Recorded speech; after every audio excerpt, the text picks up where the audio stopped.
Alright everybody, after a long hiatus, I'm back at Hollywood Studios.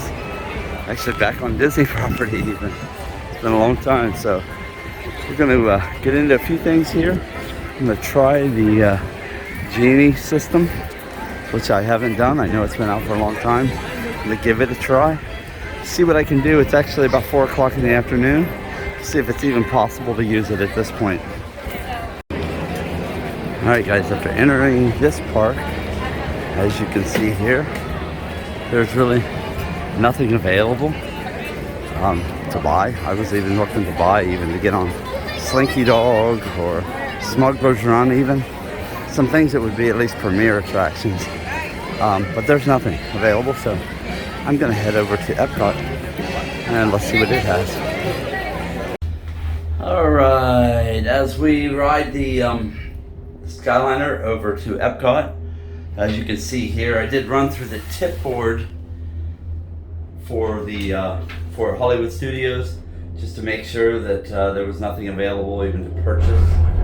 I understand like a lot of the free lightning lane things might be booked up or busy. We will be arriving at Disney's Caribbean Resort including all passengers Indiana Jones Stunt Spectacular is booked up. So as you can see, this is right now very popular, and so this is working out well for them. Alright, we're gonna look. I'm gonna see how this works as I go into Epcot and see if it picks up anything there. Alright, as we enter Epcot, you can see by the screenshots here, there's very little offered. The lightning lanes, nothing. Genie Plus. There is some things offered, so I made a reservation for Soarin', but that reservation is until 7:15, which is still about 2.5 hours from now. So technically, you know, I could have just got in line probably and waited and not had a scheduled time. You know how scheduling works sometimes. You want to do some other things, but you can't because you have something else scheduled at that time. But you know, it didn't cost me money to buy that single one, and I guess so that's a good thing. Now, to be fair, I did arrive here late, and so a lot of people had already gotten into the system. This was as much a test to see if I could arrive late and what would be available, and also to see how well the system's doing.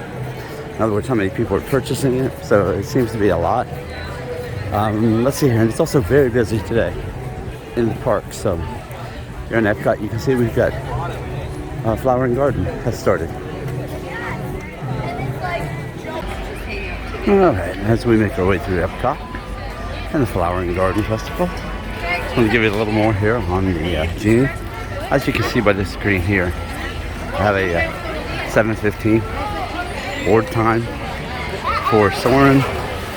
I would like to see what the current wait time is to get on Soarin', but it doesn't show that because there's a chance that wait time could be 20 minutes.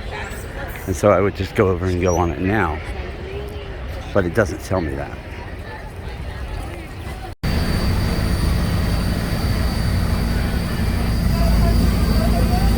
As we approach the Magic Kingdom, you can see here that once again with Disney Genie, there's very little available that you might want to go on. There are some things, but they're hours from now, so in many ways it's better to just get in a standby line and wait and get on them instead of waiting until way late. I know you can make dinner reservations, you could, but there are very little of those available. You might be able to go on some other standby rides while you wait for that one to come up, but many of those are very long waits also. So it really is a catch-22 here that it's available. You can pay for it. You can pay for additional rides if those aren't available. That's basically if you want to go on, let's say, quicker ride on, get onto Quick Thunder quicker. You could do that, but that's not available. So there's a standby line wait, or you can schedule. Alright, let's see what it's like in there. As usual, I'll be doing probably carousel. The standby waits on those are So Is it possible to make any more noise in here? 20 minutes and 5 minutes as usual. And so I'll do those. And my $15 for Disney Genie will probably just be an experience. Alright, People Mover. Currently listed as a 20-minute wait time on the Genie app. And so we're in line. It's now 6:06. See what time we get on the ride. As you can see here, that's awesome. The show, you can make a reservation at Jungle Canteen, Skipper Canteen, sorry. But when you try to click on and make the reservation, I took it up to about 10 o'clock and it still wasn't accepting any. So even though it says you can make a reservation, I don't know what time that would be too. This part closes at 11, so I guess it could go to that time.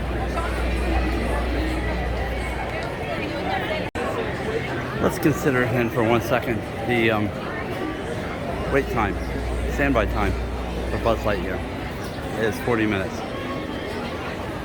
If you book it through the Disney Genie, then the time that you can book the ride for is 7:30 to 8:30. And right now it's currently about 6:15. So it'd be an hour and best hour and 15 minutes from now. Now, there's not a lot of other rides that you can even get on and wait in line for an hour and 15 minutes, even if you wanted to do standby. Now, basically, if you pushed it to the full hour of the booking that you have, which would take you to 2 hours and 15 minutes. There are some rides that you get on, but in the end, what have you really paid for it? And you can only, so I have one booked. I just booked one at 7:15, which is an hour from now, on Soarin', and it won't let me book another one until I've used that. Okay, let me start off by saying that wait time for People Mover was listed at 20 minutes and I was on in 11 minutes, so it was actually better than listed. That's good news. I'm just gonna stop with the review basically for the reviewing of the Genie app at this point. All I can say is, to me, it's another waste of time and money. So now I've been through 3 parks. I've tried in every option to see if by moving through parks could I find other attractions that were open. So here's what I would say. I would still, it's much cheaper to just purchase through touring plans. They're still out there. Purchase them for the year. They list out times to do things, to get on things that'll help you just to get through standby lines. Now, of course, if you do want to do rides like Rise of the Resistance, then you're going to have to do Disney Genie. You could get in standby first thing in the morning, and that'll be my next point. You could get in Disney Genie first thing in the morning and just wait, do the standby, and then you'll know you're going to get on it. It's just going to be a long standby. And you can keep an eye on standby for the rest of the day from there, if that's an important one to get on. That is really, I mean, that's what I was going to go back to also, is the best way still remains to get onto these attractions, especially the ones that you want to get onto desperately, and that is to get to the parks at the opening. So don't wait to get there. Usually most of them are opening now 15 minutes before the listed opening, so if it says they're opening at 8, get there at 7:45. At least be there and ready to go in through those gates at 7:45, or at least a quarter before the hour. That will guarantee that you're going to have an opportunity to get on some of the rides you wanted to just by doing standby, and you can save your money. I don't see, at least, here's another thing I would look at, and that's why I did this halfway through the day. If you're going to come in early, I'm going to zoom in here on what's happening with Tron. This set has no opening date, by the way, but so if you're going to plan on trying to hit certain rides, and you want to get on those, there are certain ones that are desperate. Let's say you go to Hollywood Studios, you want to get on Rise, you want to get on Slinky Dog, you want to get on, hang on here, Smuggler's Run. So I would recommend doing Rise first on standby, then do Slinky Dog, then come back and do Smuggler's Run. And I would do them in that order. It's going to be completely up to you, but that's the order I would do them in. I still stick by what I said forever. And that is, get to the parks early. Yeah, there's no better way to do this.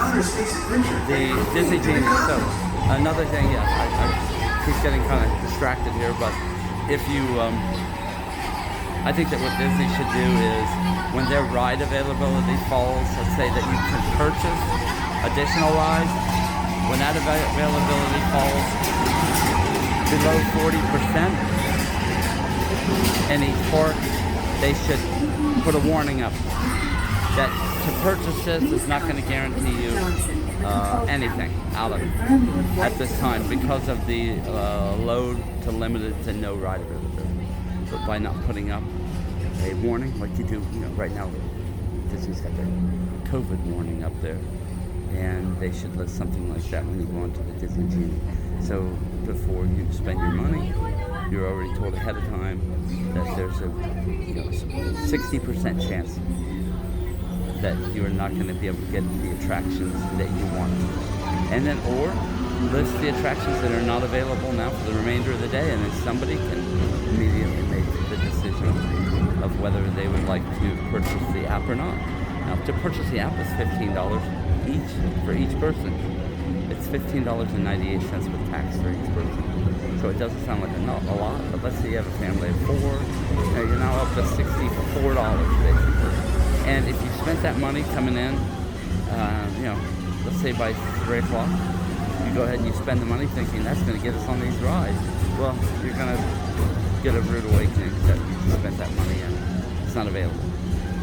So I just think that Disney, the courtesy, which seems to be something that they don't have a lot of now, the corporation, and I'm not talking about your cast members, I'm talking about the corporation, does not seem to have a lot of courtesy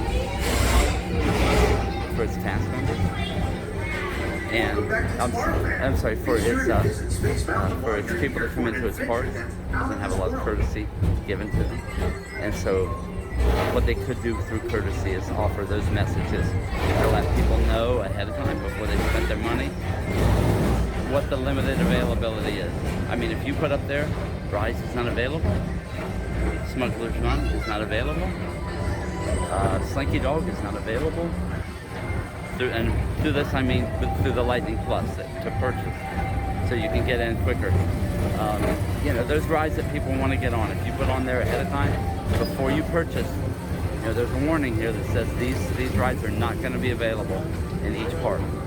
Then that gives somebody the information they need fairly to make a decision on whether they still want to purchase. Anyway, that's my review as we've rounded the People Mover. That's my review of the Genie Plus. And so I just, I've seen a lot of people say good things and bad things about it, and I just wanted to get in, try it out myself. I didn't want to do it though. By starting at the beginning of the day. Anybody can get on rides if you start at the beginning of the day. I'm going to be able to hit even rides if I start at the beginning of the day. If you're desperate and you do want to purchase something like Rise or those high capacity, not like low capacity rides, high volume, not even volume. Let's say a lot of people want to be on those rides, but the capacity isn't that great. Then you're going to have to get up before 7 a.m. on the day that you're getting ready to go to the parks and purchase the Disney Genie app for each person in your party, and purchase then the Lightning Lane for that attraction. But, okay guys, like I said, my recommendation is still touring plans and get to the parks first thing in the morning. So, thanks for viewing. I'll talk to you soon. Bye.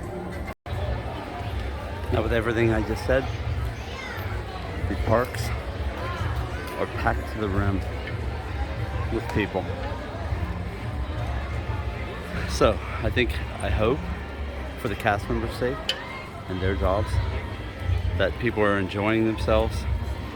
And somebody said something to me recently that the idea of coming to Disney is still magical. It feels fantastic to just think about it. But when you arrive and you actually get here, it's not so magical anymore. So my hope is I love these parks. I hope as the people are enjoying themselves and not going away disappointed. All right, guys. Anyway, that's my hope.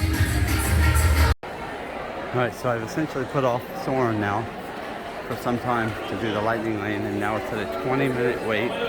So I'm heading in now. Unbelievably, it just took 20 minutes to get on this, so Disney Genie fails again. Stand by. I could have just waited the 20 minutes and stand by.